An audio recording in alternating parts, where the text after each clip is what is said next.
Endurance exercise is an important component of physical fitness. It involves an individual sustaining an effort over a period of time with a strong resistance to fatigue. There are several different training methods that can be used to improve endurance, which we will go into some detail during this video. The three main categories of endurance training are continuous exercise training, interval training, and intermittent training. Each of these training methods has its own subcategories of training, all with unique benefits and drawbacks. The choice of which method to use will depend on the individual's goals and fitness level. Continuous exercise training is the most traditional form of endurance training. For example, these are your runners or cyclists, out for exercise lasting longer, anywhere from 20 minutes to multiple hours. This involves performing a sustained, steady-state activity at a moderate intensity for an extended period of time. The key to continuous training is exercising at one intensity throughout your session. This can range from 50% to 70% of your heart rate max, depending on your time or distance goal of the day. This type of training is typically used to build your aerobic base, help maintain higher workloads, and reduce your need for recovery.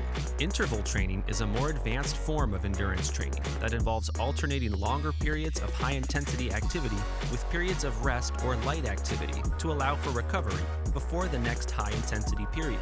This type of training can be more challenging than continuous exercise training and requires a higher level of fitness. The high-intensity periods are typically performed around 80 to 90% of your heart rate max, depending on the length and type of intervals. Examples of interval training include track intervals, hill repeats, and high-intensity circuit training.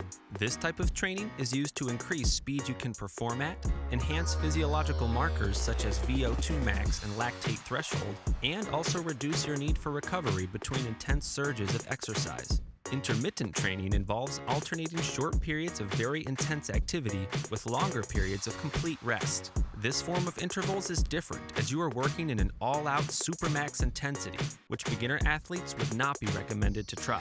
Intermittent training is typically performed at 90 to 100% of your heart rate max, with rest periods up to 4 minutes. Examples of intermittent training are sprints, Wingate tests, or cycling speed trials. Benefits to this type of training include improving your anaerobic capacity, your economy at race pace, and also neuromuscular and muscular changes. In conclusion, continuous exercise training, interval training, and intermittent training are three different types of endurance training that can be used to improve cardiovascular fitness, endurance, and overall health. Continuous exercise training can be easiest for beginners, while also very beneficial for long-distance endurance athletes. Interval training and intermittent training are more advanced and require a higher level of fitness due to the intensity of the working efforts.